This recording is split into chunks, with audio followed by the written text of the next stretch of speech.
Hello students, तो आज हम लोग रेजिस्टेंस का नेक्स्ट पार्ट कवर करेंगे।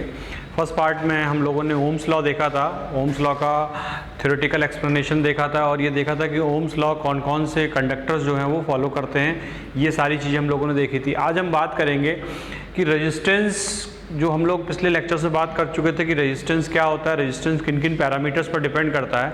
आज हम बात करेंगे कि रेजिस्टेंस का अरेंजमेंट हम लोग किस तरीके से कर सकते हैं, यानी कि अगर हमारे पास दो या दो से ज़्यादा रेजिस्टेंस रखे हुए हैं तो उनको हम किस तरीके से अरेंज कर सकते हैं, ज्वाइन कर सकते हैं।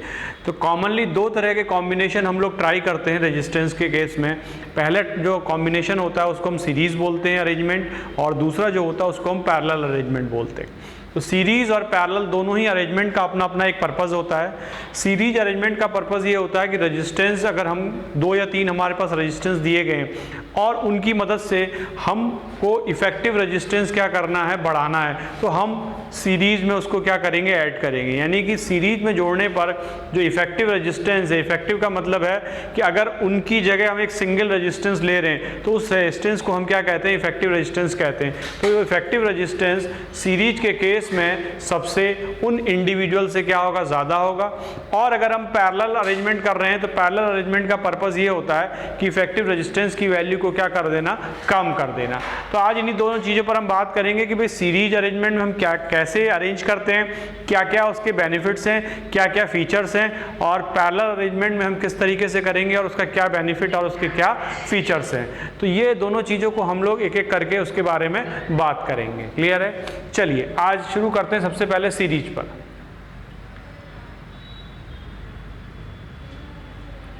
अब देखिए, जैसा नाम से सीरीज, सीरीज का मतलब लाइन से, एक एक करके, बिल्कुल लाइन से।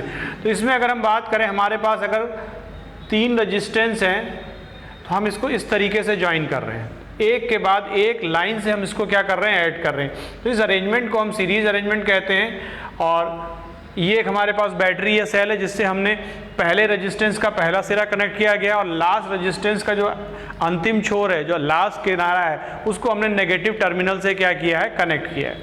मान लीजिए इसकी रेजिस्टेंस R1 है, इसका रेजिस्टेंस R2 है और इसका रेजिस्टेंस R3 है। और पोटेंशियल डिफरेंस इस सेल के द्वारा जो सर्किट में हमको मिल रहा है, सपोज हमने कहा V है टोटल, और जो सेल के द्वारा इस सर्किट में जो करंट फ्लो हो रही है, भाई पर्पस सेल का क्या है, करंट फ्लो करना। तो करंट जो फ्लो हो रही है वो करंट की वैल्यू क्या है, I है। अब देखिए सीरीज की खास बात क्या होती है, सीरीज की खास बात ये होती है कि इसमें current will be same.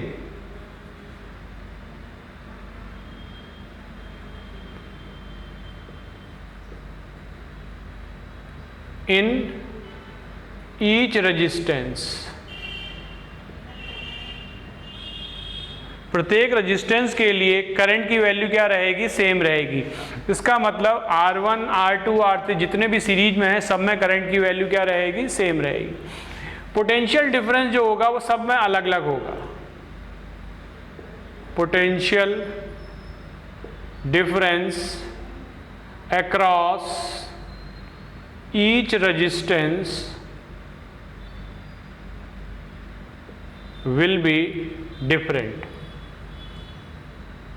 Potential difference होगा वो हर एक रेजिस्टेंस के एंड्स के बीच में क्या होगा, अलग अलग होगा।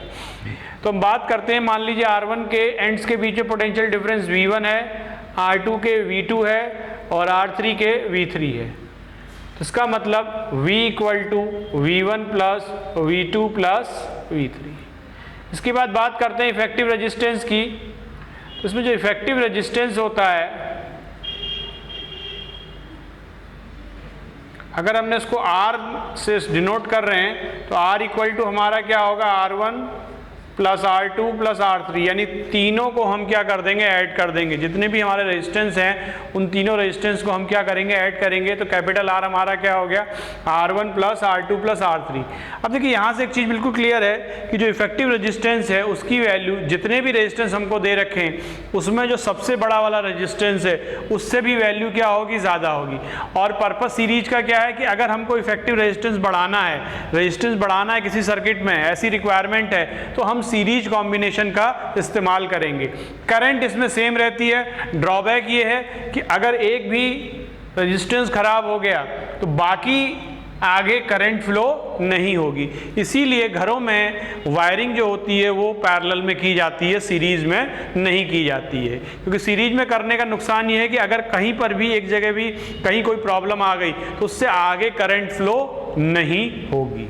और दूसरा नुकसान ये है कि करंट सब में क्या जाएगी, बराबर जाएगी। लेकिन घरों में हम अप्लायंसेस डिफरेंट तरह के इस्तेमाल करते हैं, तो अलग अलग अप्लायंसेस के लिए करंट की जो रिक्वायरमेंट है वो अलग अलग होती है। एसी के लिए करंट की रिक्वायरमेंट ज़्यादा होगी, बल्ब के लिए करंट की रिक्वायरमेंट कम होगी। तो अगर सीरीज कॉम्बिनेशन करेंगे तो सब में बराबर करंट जाएगी और सारे अप्लायंसेस प्रॉपरली काम नहीं करेंगे।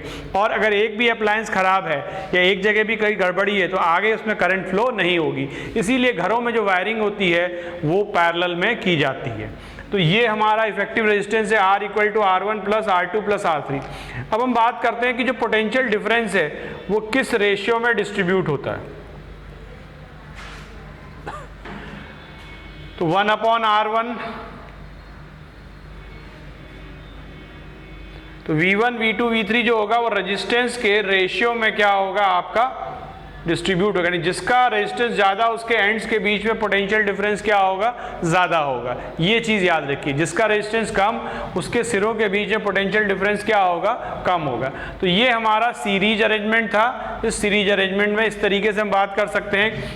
एक चीज़ और इसमें डिस्कस कर सकते हैं कि पावर लॉस क्या होगा हर एक रेजिस्टेंस में। तो जो पावर लॉस का रेशियो होता है P1 P2 P3 वो भी रेजिस्टेंस के प्रोपोर्शनल होगा, R1 R2 R3। अब यहाँ पर एक इंपॉर्टेंट पॉइंट जो हम लोग सीरीज पैरेलल से अलग हटके, जैसे घरों में हम डिफरेंट अप्लायंसेस यूज़ करते हैं, तो जो अप्लायंस ज़्यादा करंट लेता है उसका रेजिस्टेंस याद रखिएगा कम होता है, और जो अप्लायंस ज़्यादा कम करंट लेता है उसका रेजिस्टेंस क्या होगा, ज़्यादा होगा। जैसे एसी हमारा करंट ज़्यादा ड्रॉ करता है तो उसका जो रेजिस्टेंस होगा वो कम होगा, और जो बल्ब है उसके कंपैरिजन में वो करंट कम लेता है तो उसका जो रेजिस्टेंस होगा वो क्या होगा, ज़्यादा होगा। तो इस बात को याद रखने वाली बात है कि जिसका करंट अमाउंट ज़्यादा होगा उसका रेजिस्टेंस ऑब्वियसली क्या होगा, कम होगा, क्योंकि अगर कम रेजिस्टेंस होगा तभी हमारा अमाउंट ऑफ करंट जो सर्किट में जाएगी वो कम जाएगी। तो ये हमारा सीरीज अरेंजमेंट था। इसके मेन की पॉइंट्स मैंने आपके सामने यहाँ डिस्कस किए। नेक्स्ट हम बात करेंगे पैरेलल अरेंजमेंट की।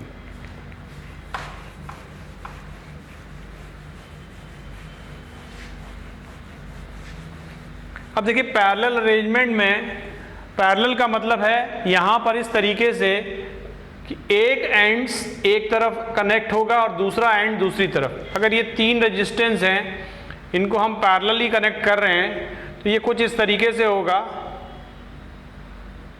कि एक सिरा या एक एंड एक तरफ कनेक्टेड होगा और दूसरा सिरा या दूसरा एंड दूसरी तरफ कनेक्टेड होगा, और ये बैटरी से इस तरफ होगा। यानी सारों जितने भी रेजिस्टेंस हमने लिए हैं सबके एक एंड्स बैटरी के एक एंड से कनेक्टेड होंगे और दूसरे एंड बैटरी के नेगेटिव टर्मिनल से कनेक्टेड होंगे। अब इसमें मान लीजिए पोटेंशियल डिफरेंस V जनरेट हो रहा है सेल के द्वारा और करंट I है। तो यहाँ पर ध्यान रखने वाली बात है कि करंट सब में अलग अलग होती है, लेकिन पोटेंशियल डिफरेंस सब में क्या रहता है, सेम रहता है। मेन पॉइंट ये है कि potential difference across each resistance will be same. Current should be different. Current जो होगी वो सब में क्या होगी, अलग अलग होगी। रेजिस्टेंस तो सेम होगा, सॉरी पोटेंशियल जो होगा वो सेम होगा, लेकिन करंट जो होगी वो सब में क्या रहेगी, सेम रहे। करंट जो होगी वो सब में डिफरेंट होगी और पोटेंशियल जो होगा वो सब में सेम होगा। अब इफेक्टिव रेजिस्टेंस क्या होगा, अगर इफेक्टिव रेजिस्टेंस को हमने R का नाम दिया तो यहाँ पर इस तरीके से हम लोग इक्वेशन जनरेट करते हैं 1/R = 1/R1 + 1/R2 + 1/R3। अब देखिए जो इफेक्टिव रेजिस्टेंस है, अगर हम ध्यान से देखें इस फॉर्मूले के हिसाब से कि उसकी वैल्यू जो सबसे छोटा रेजिस्टेंस सर्किट में हम इस्तेमाल कर रहे हैं उससे भी कम है। तो अक्सर एग्जाम्स में सीरीज पैरेलल से रिलेटेड क्वेश्चंस आते हैं जिसमें आपको या तो सीरीज को निकालना होगा, इफेक्टिव रेजिस्टेंस निकालना होगा, या उससे रिलेटेड कोई थ्योरेटिकल चीज़ें पूछी जा सकती हैं। तो जहाँ भी जनरल साइंस के क्वेश्चंस आते हैं वहाँ पर ये पूछा जा सकता है कि भाई सीरीज और पैरेलल में क्या अंतर है, या सीरीज पैरेलल से रिलेटेड क्वेश्चंस जो न्यूमेरिकल क्वेश्चंस भी पूछे जा सकते हैं और थ्योरेटिकल एस्पेक्ट भी पूछा जा सकता है। तो इफेक्टिव रेजिस्टेंस जो होगा वो इस फॉर्मूले से गवर्न होगा, और इफेक्टिव रेजिस्टेंस की वैल्यू याद रखिए जो मिनिमम है यानी जो सबसे छोटा रेजिस्टेंस है उससे भी कम होगा। अब देखिए करंट किस रेशियो में डिस्ट्रीब्यूट होती है, I1 I2 I3, 1/R1, 1/R2 और 1/R3। अब देखिए जैसे मैंने कहा कि करंट कहाँ पर सबसे ज़्यादा होगी, जिसका रेजिस्टेंस सबसे कम होगा उसको करंट क्या मिलेगी, सबसे ज़्यादा मिलेगी।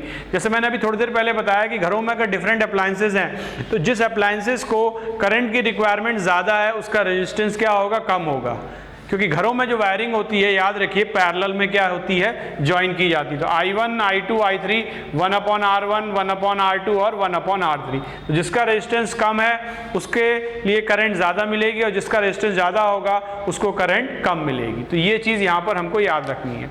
पावर का कॉम्बिनेशन देख सकते हैं कि पावर कंजम्पशन क्या होगा, P1 P2 P3, P for power, तो ये भी इन्वर्स रेशियो में होगा, यानी जिसका रेजिस्टेंस कम होगा उस पर पावर कंजम्पशन क्या होगा, ज़्यादा होगा। तो घरों में हम लोग जानते हैं कि जो अप्लायंसेस पावर कंजम्पशन जिनका ज़्यादा है, यानी जैसे एसी है या इस तरह की चीज़ें हैं, या कोई भी मशीन वाली जैसे वॉशिंग मशीन है या इस तरह की कोई भी चीज़ें जिनमें पावर का कंजम्पशन आपका ज़्यादा है, तो ऑब्वियसली उन मशीन्स का रेजिस्टेंस क्या होगा, कम होगा, और जिनमें पावर कंजम्पशन कम है उनका रेजिस्टेंस क्या होगा, ज़्यादा होगा। तो ये चीज़ हमको ध्यान में रखनी है, इससे रिलेटेड ये थ्योरेटिकल एस्पेक्ट हो सकता है। तो यहाँ पर दो चीज़ों के बारे में हमने आज चर्चा की, एक सीरीज अरेंजमेंट, एक पैरेलल अरेंजमेंट, दोनों का कंपैरिजन भी किया कि भाई सीरीज की ज़रूरत हमको कहाँ होती है। जैसे जहाँ पर नॉर्मली हमको यूनिफॉर्म करंट चाहिए, जैसे अगर मान लीजिए आप लाइटिंग कर रहे हैं और आपने माला लगाई हुई है जो दिवाली पर लगती है, तो वहाँ पर आपको अगर सारे बल्बों में अगर आपको यूनिफॉर्म पावर चाहिए, यानी कि हमको चमक जो चाहिए, जो ब्राइटनेस चाहिए वो सेम चाहिए, तो वहाँ पर हम लोग सीरीज अरेंजमेंट का इस्तेमाल कर सकते हैं। लेकिन घरों में हमको अलग अलग करंट की रिक्वायरमेंट है लेकिन पोटेंशियल हमारा क्या होना चाहिए, सेम होना चाहिए, तो वहाँ पर हम पैरेलल अरेंजमेंट का इस्तेमाल करते हैं। तो याद रखिए घरों में जितनी भी वायरिंग है, डोमेस्टिक वायरिंग जो होती है, उन सब में हम पैरेलल अरेंजमेंट का इस्तेमाल करते हैं, और वो अप्लायंसेस जिसमें पावर का कंजम्पशन ज़्यादा होता है उसमें करंट ज़्यादा ड्रॉ होती है और उसका रेजिस्टेंस हमेशा क्या होगा, कम होगा। तो जैसे हीटर है, एसी है, जिनका पावर कंजम्पशन ज़्यादा है तो याद रखिए उनका रेजिस्टेंस कम होता है, उनका रेजिस्टेंस ज़्यादा नहीं होता। ये एक थोड़ा सा कन्फ्यूजन होता है लोगों को कि भाई जिसका कंजम्पशन ज़्यादा उसका रेजिस्टेंस ज़्यादा होना चाहिए, लेकिन जस्ट अपोजिट बात होती है कि जिसका पावर कंजम्पशन ज़्यादा हो रहा है घरों में जो डोमेस्टिक अप्लायंसेज हैं उनका रेजिस्टेंस कम होगा। तो आई होप आपको ये दोनों चीज़ें क्लियर हो गई होंगी। नेक्स्ट वीडियो में इसके आगे हम लोग कुछ और चीज़ों पर सेल्स, जैसे सेल्स के बारे में बात करेंगे, प्राइमरी सेल्स क्या होते हैं, सेकेंडरी सेल्स क्या होते हैं, पर्पस सेल का क्या होता है। Thank you.